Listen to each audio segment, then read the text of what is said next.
அதிலிருந்து வினாக்களை நாம் காண்போம். கௌடில்யர் அதாவது சாணக்கியர் எந்த வகையான அரசாங்கத்தை கருத்தில் கொண்டார்? அவரோட அந்த அர்த்தசாஸ்திரம் என்ற நூலில் அவர் எந்த வகையான அரசாங்கம் அப்படின்னு பார்த்தீங்கன்னா, முடியாட்சி, அரசன் தான் எல்லாத்துக்கும் அடிப்படை அப்படின்ற அந்த முடியாட்சி தத்துவத்தில் ஒரு கருத்தியல் ரீதியாக கொள்கை கொண்டவராக இருந்தார். யாரு? சாணக்கியர். மௌரிய நிர்வாகத்தில் கௌடில்யர் அதாவது சாணக்கியர் எப்படி அரசர் அதிகாரத்தை பகிர்ந்து கொண்டார்? யாருடன் அரசர் அதிகாரத்தை பகிர்ந்து கொண்டார்? அப்படி இல்லைன்னா யார்கிட்ட ஆலோசனை பெற்று அதன் பேரில் செயல்பட்டார்? ஆனால் தனிப்பட்ட பவர் அரசர்கிட்ட தான் இருந்துச்சு. ஆனால் சில ஐடியாஸ்கள் யார்கிட்ட கேட்பார்? அது மந்திரி சபையின் உதவியுடன், மந்திரி பரிஷத் அப்படின்னு சொல்லுவாங்க. அந்த மந்திரி சபையின் உதவியுடன் தான் அரசரானவர் தன்னுடைய அதிகாரத்தை பகிர்ந்து கொண்டார். மன்னருக்கு உதவ மந்திரி பரிஷத் என்று அழைக்கப்படும் மந்திரிகள் குழு நியமிக்கப்பட்டது.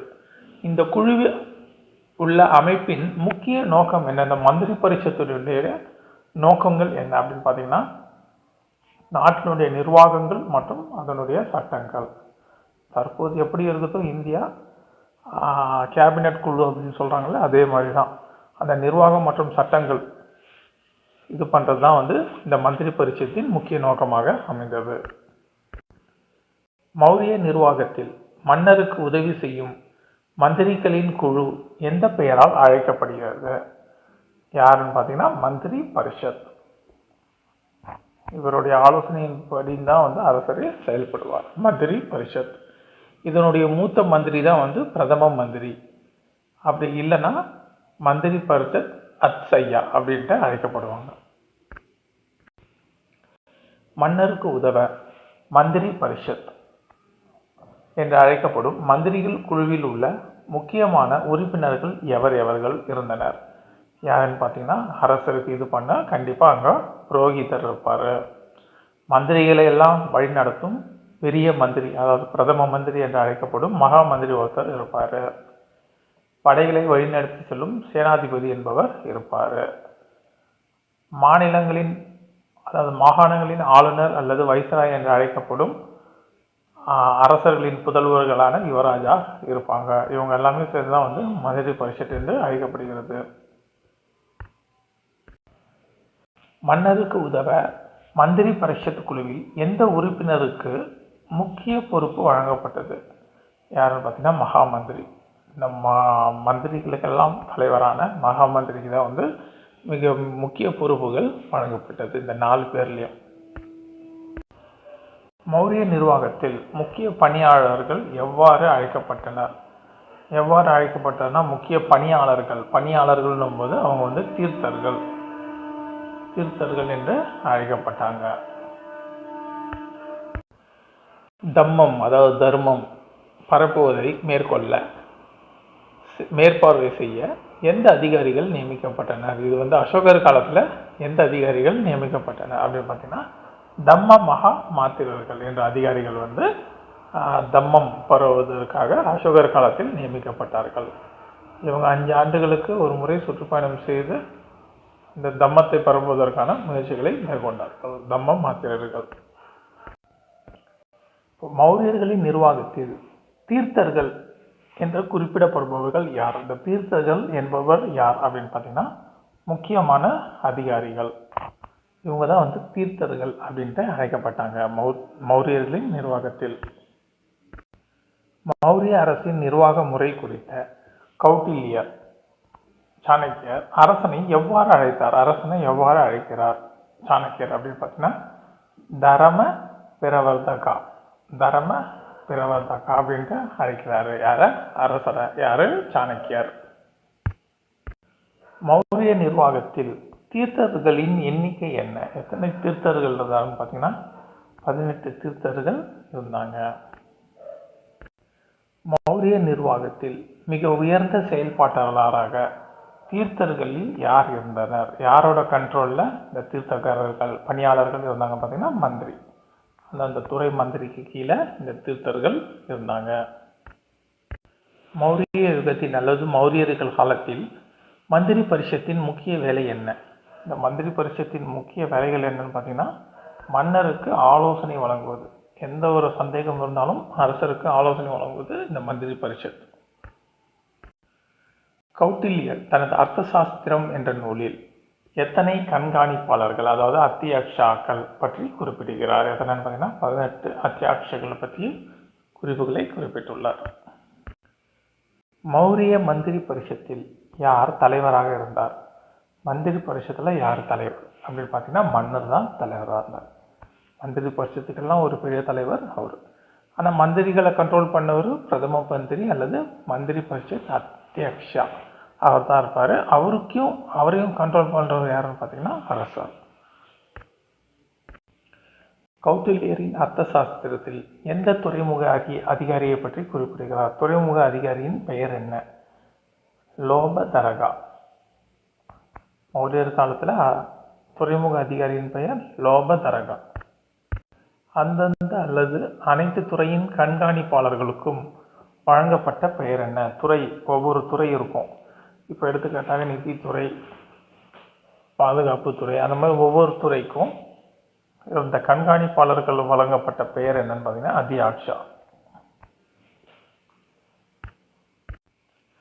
பன்யதாக்ஷா எந்த பொருளாதார நடவடிக்கைகளை ஒழுங்குபடுத்தினார்? பன்யதாக்ஷா என்பவர் வந்து பொருளாதார நடவடிக்கைகளை ஒழுங்குபடுத்தினார். எதுன்னு பார்த்தீங்கன்னா வர்த்தகம் சம்பந்தமான பொருளாதார நடவடிக்கைகளை ஒழுங்குபடுத்தியவர் பன்யதாக்ஷா. மௌரியர் காலத்தில் வர்த்தகத்தை கண்காணித்த அதிகாரி யார்? வர்த்தகத்தை கண்காணித்த அதிகாரியின் பெயர் என்னன்னு பார்த்தா பன்யதாக்ஷா. பன்யதக்ஷா வர்த்தகத்தை கண்காணித்த அதிகாரியின் பெயர்.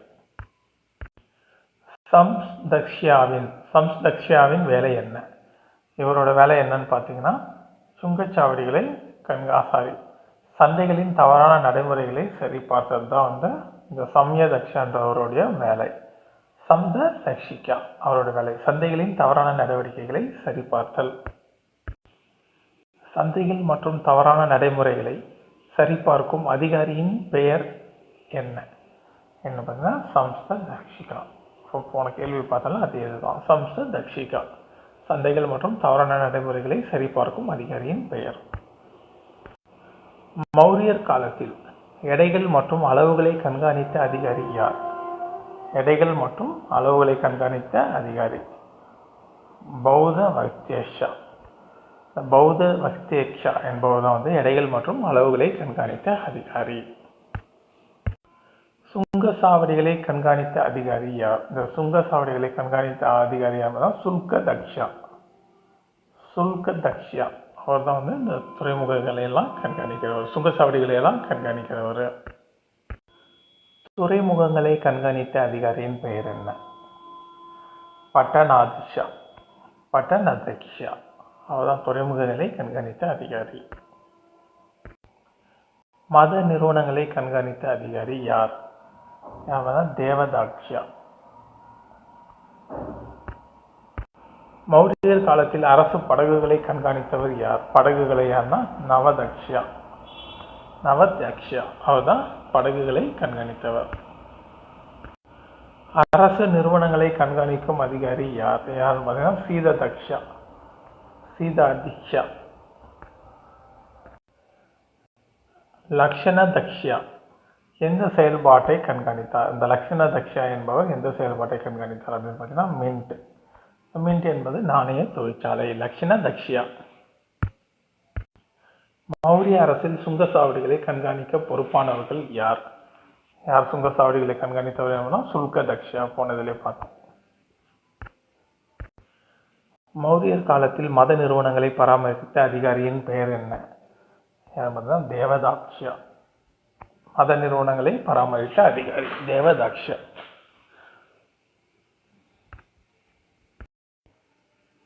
வணக்கம். மௌரியர்களின் நிர்வாகம். மௌரியர்களின் தலைநகரம் எது?